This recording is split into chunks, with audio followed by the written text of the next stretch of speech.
Avatar is the highest grossing film of all time, and yet it seemingly has left no impact on the culture. Many have debated Avatar's importance, the worthiness of its accolades, and its quality, but I posit Avatar as the most important and influential film of the 21st century, and I will prove this in this video.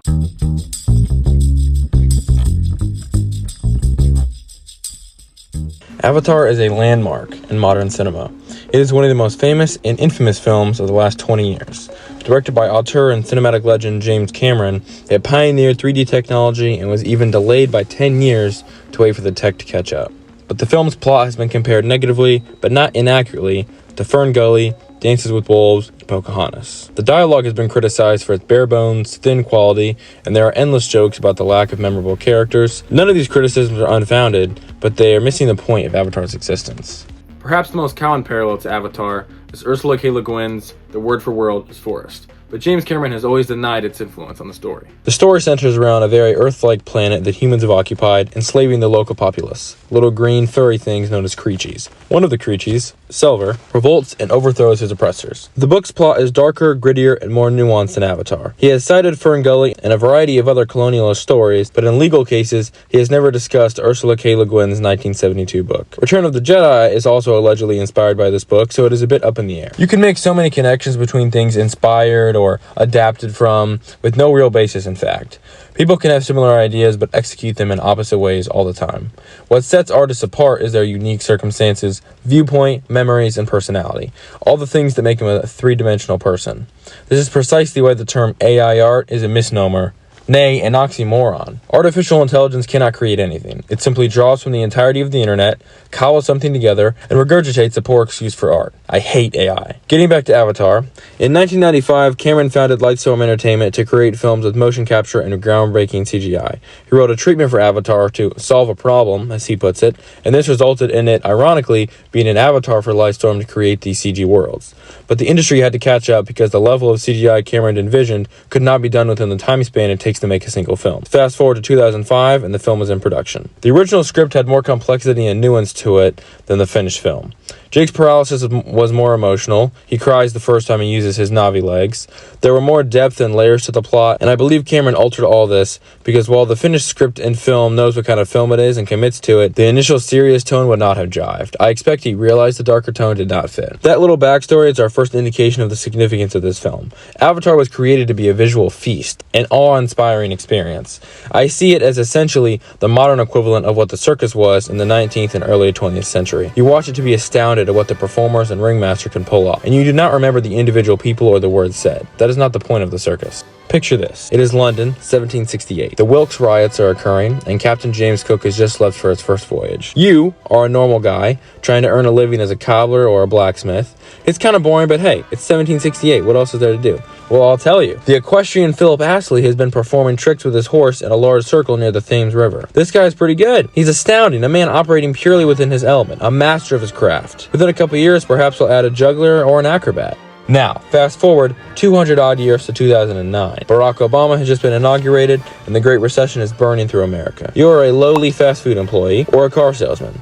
Times are tough, but maybe you'll get through it. Enter James Cameron, cinematic maestro, with Avatar. An entire world created with computers, literally bursting from the screen for 3 hours. This is incredible, the start of a new movement in cinema. Perhaps in 13 years? Wow, 13 years. In 13 years, perhaps they will go underwater. Spectacle will win out over anything. People love to be mesmerized. They love to experience something bigger than themselves. The way James Cameron presents these films is deliberate. He uses the CGI not to hide a lackluster script or patch up a dodgy editing job, but to bring people into a world they could not imagine otherwise. It enhances the experience. Go watch any interview with James Cameron about the production of the Avatar series, and the passion and craftsmanship will be evident. Frame rate, the way the human eye and brain understand images, water physics, facial and muscle movement. All these things come into play. Before Avatar, very few, if any, films did motion capture. Rotoscoping had been around since the 1920s for animated characters such as Betty Boop, and Andy Serkis' Gollum performance had made the art famous. However, no one had executed it with the intentions and quality of Avatar before. 3D has been unfairly maligned because of its misuse since Avatar's release.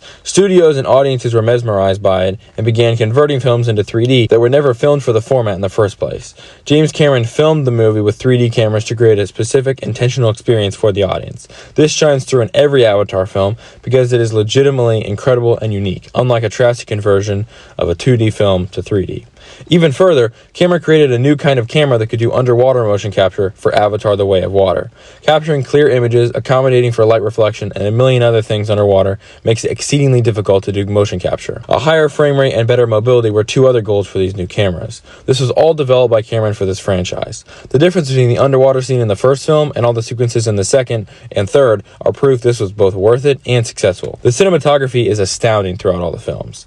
In the first, the wide, sweeping aerials, intimate close-ups, expertly framed mediums, they all introduced the audience to Pandora so well. The second film has these incredible shots of the sea, the creatures within it, and the Na'vi in this environment. The third film has more amazing aerials and underwater shots, with the action being framed the best it has ever been. Unique POV shots, like from a whale or an arrow, give the cinematography pop and verve. I love POV shots. As mentioned up top, it has gained a reputation for being astoundingly lucrative and incredibly forgettable. But is this really the case? Their first point is true, but the very existence of this debate is proof Avatar is not nearly as forgettable as people want to believe. I believe an element of this argument is people seeing the $2.9 billion box office and assuming it needs to have a Greek-level tragedy drama in addition to the visuals. James Cameron is a top-of-the-line director, Aliens, Terminator, Titanic, Judgment Day, so he is automatically held to a higher standard as well. Setting aside the technology, the characters, plot, and script are often disregarded. One minor point before we discuss the film's merits. There is another largely motion capture franchise that has come out in the last 15 years. The Planet of the Apes remake franchise has made incredible use and progress with facial technology. But how often do we really hear about this series? It is more highly rated critically and considered to be a Shakespearean-level tragedy. I would agree with both points, but I think the connection between motion capture and CGI is what makes people write it off quicker, as well as Avatar. Badly produced CGI makes people think all CGI is inherently bad. Good CGI has created some of the greatest films in history. Tron, Jurassic Park, The Lord of the Rings, etc. All these movies use CGI. It is merely a tool in a filmmaker's arsenal, just like music, sound mixing, or pyrotechnics. The plot was secondary in these films, but it is still the kind of broad, accessible storytelling that stands the test of time. Classic fairy tales and stories do not often have complex, multi-layered narratives. They present emotional, sweeping stories that anyone can engage with. Cameron refers to himself as a blue-collar filmmaker, making films that regular people will like. The nearly $5 billion the first two films boast is a good indicator that whatever he is doing is working. The dialogue is minimal and efficient. Characters say exactly what they feel, and this is necessary because with a massive story and so many characters, there is simply not enough time for nuance. The merits of this are debatable, but these are the mechanics of having a 3-hour film at this scale. The dialogue accomplishes its goal, moving the characters from point A to point B, facilitating character development, and establishing the themes. There's also an earnestness to the films that I think is very attractive to people. Quippy, self-aware dialogue is largely absent from these films. They take themselves seriously, so then we can take them seriously. However, the world and characters are quite good.